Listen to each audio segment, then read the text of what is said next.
وەکە ئەندامەکە ناتۆیە تورکیە بە بەردەوامی پشتگیریە سەرخوابوون و سەروەریە ئاخای ئوکرانایە کریە و ji bo wê çekên pêşketê jî dabîn kirine. Lê li aliyekî din ew hewl dide pêwendiyên xwe yên li gel Rûsyayê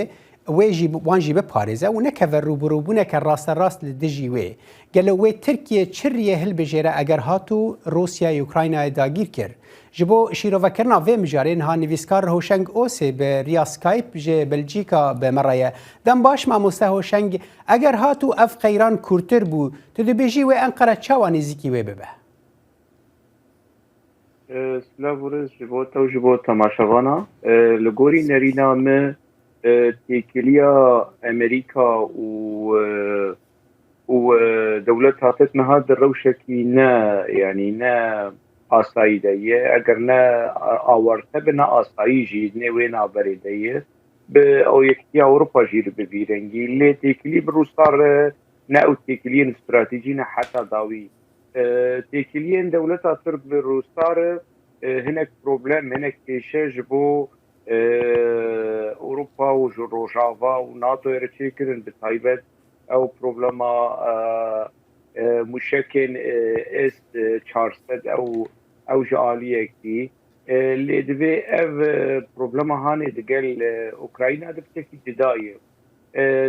Li gorî nerîna me wê dewleta Tirk wilo yekcarî xwedûrî Rojava neke yanî gê problemekî çê bibe wê digel helwesta Rojava be. Helwesta Rojava jî wê ji çarçoveya tundî û rexnekirinê dernekeve. Yani ana sibe eger Rûs derbasî hindirê Ukrayna bûn û dagir kirin û xistin bin destê xwe dibe ku hin embargo werin kirin hin yanî hin helwestên şermezarkirinê lê duwarê eskerî de eger hatû NATO yan jî Rojava yan jî Amerîka derbasî meseleyê Amerîkayek alî nikare derbasî meseleyê bibe eger me got yani gorî pirsa baş e mamoste ببو رضا خفتانه تدبرم لدما ام ديفيجن دابينكرنا تركي هن تشكين بيشكتي لشكري بو اوكرانيا او وقته و رنگ روس تورا ببن و رنگ روس تزاني يعني بوتين دكاره هندك تشت دفي درباري ده بك وام زانجي بيوندين روسان و تركان نتنه ام ديفيجن او كرينا سيستم اس 400 بله بيوندين بازرگاني هنا مثلا غازيت ناوينا وان هيت في مساله باش دزاني و دمه و هلوست روس لبرانبر تركيا چبه li gorî nerînê me ew çekên ku Tirka dane Ukraynaya ti tewazûna eskerî balansa eskerî naşkîn yanî ti wê bandorekî wilo nehênî û stratejî li hêza eskerî de Ukrayna wê nekir yanî wê nehêle berevaniya Ukrayna li hemberî êrişekî Rûs eger hatû sibe dikêbû wê ew berevaniya hanê ew hêza stratejî خورت وی ندیه لو ما روس نهال داخویانیه وان بنرما داخویانیه روس لهمبری ترکیه جی نه قاسه ولو بتندو بسترکی و ایریشن ولو بربچاف و گفخورنین بربچاف چنهیه دهن خالاد دگیجن هبدو لسوریه دهن پیمان نافن پیمان دنه لدور ایدن لأوروپا نافن پیمان از بحثا دولتا ترک و بحثا دولتا روس دکم لê tişî dizane herkes dizane dîrokî jî têkiliyê dewleta Osmanî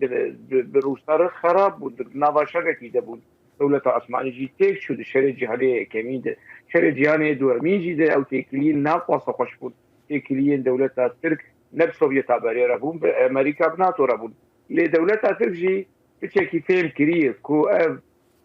helwesta Rojava helwesta NATO و نگیجوی آستا لشکری اگر گهاشت آستا لشکری دولت ترکیه چاغه لگوری بریانا ناتو لگوری پیمانا ناتو و اوجی بشوی کی شویان در باسی بجاری به در باسون اوجی و سمبولیک و باندورا ولو استراتيجي ل دو سيناريو كنت بحث ويد كده دباكو تركيا سيناريو يا درباسونا امريكا بو عراق دما كنا هيش او ام بيجن بنجاها سربازيه انجرليك بكار بينا جبو درباسبونا عراقي يعني تشتكي وها رنجة تركيا دكاره بدا برشافي خو حتى السر اصلا سياسي يعني وها هل وستك بدا كود نافري دا بين الفي اليبه ونالفي اليبه نه وی ندوی نابرجی ده ویل آلی روجاوا و امریکا ده لێنە ولۆ دەستەرێ گۆڤەندێ دەبێت و نێن دەستەرێ ئارتێشێ دەبێت نەسەرێ ئێریشێ دەبێت دەوڵەتا ترک خۆ ناخۆی وارێهانێ و تشتێکی ولۆ وەکی هەماش بۆ گەلی و گازن نەمینن li gorî peymana NATOyê terbigere eger NATO bi şêwekî leşkerî derbas bû mecbûr dimîne dewleta Tirk mecbûr dimîne li gorî peymana NATO encirlêkê werib karanîn dema encirlêk werib karanîn dema mesele bû eskerî wê çaxê asta rêkberî û nakokîn di navbera dewleta Tirk û dewleta Rûsyayê de piçekî wilo ber bi qeta sor vediçe ber bi germahî û وێ دەمێ مامۆستا هۆشنگ هەڤرێزیە کۆ ڕوس و ترکان لە سووریە دکن وێ چارەنووسا خۆ چ بە وێ ڕەوشە ئالیە باکوڕێ حەلەبێ ئالیە ئیدلبێ چاوە بە ئەگەر ڕەوش بۆ هاتێک بچێ دەما گو مەدانا شەر فرە دەبێت یعنی ببێ وەک شێوەیەکی شێوەیە شەرێ ستار ساڵی پێنجی و شێستی و حەفتەی لە کوور ئەمریکی و تورک بگێژن هەردوو وێ ناکوکی هەبێ وێ پرۆبلەم هەبێ وێ کێشە هەبێ لێ رووسی نەبتەنێ دەبێت مەرە لە بەڵانسا جیهانیشی بنەرنەها ڕاستە gelek کار هەنە ئەس داوالی برێت کە مامۆستا هۆشنگ ئەم دگهن داویە vê hevpeyvînê nivîskar Hoşeng Osê tij Belçîka û Marawî gelek spas.